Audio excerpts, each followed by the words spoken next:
One of the first experiments that we did was one in which we employed rat subjects. We told our experimenters that we had developed a special strain of extra smart rats and another strain of extra dull rats, and we wanted to see how they'd perform in mazes. And half the experimenters got rats that were labeled maze bright, and half got rats that were labeled maze dull. But they were just labeled that way. They were the same rats, basically. And when the results were in, we got quite a surprise. What happened was that those rats that were run by experimenters believing them to be bright performed brightly. Those rats that were run by experimenters believing them to be dull performed dully. If rats are capable of responding to the Pygmalion effect, could the effect be documented and measured on people? In 1969, Rosenthal began an experiment to test the Pygmalion effect in the classroom. Rosenthal told each teacher in a typical elementary school that a special test designated 20% of her students as intellectual bloomers. He assured each teacher that these pupils, on their own, would show remarkable gain in intelligence in the next 8 months. Of course, the children had really been chosen at random. At that point, the only difference between them and their classmates was in the mind of the teacher. Very good. At the end of the school term, a test revealed that the so-called bloomers had actually bloomed, gaining 4 points more in total IQ than their classmates.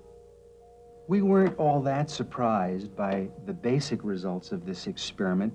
For those kids who were expected to do well, and for those kids who were already in the fast track of the school, the more those kids gained in IQ, the more favorably they were viewed by their teachers. But there was a result that took us quite by surprise.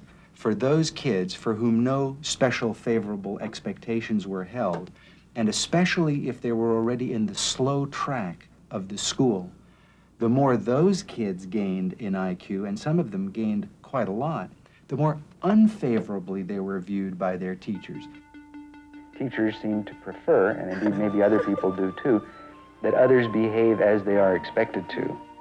The experimental Pygmalion results were impressive, but could they be transferred from the classroom to the workplace?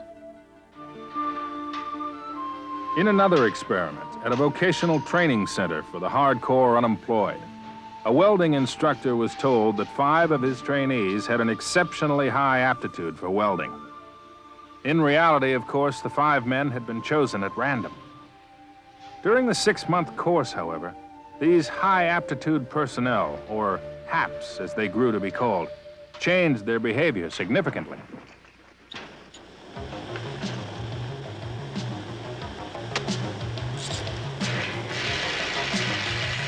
They were absent fewer times than the control group.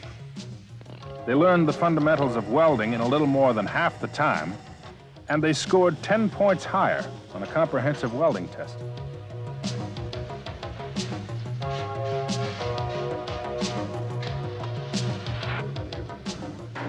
As part of the experiment, the class was also asked to rate itself.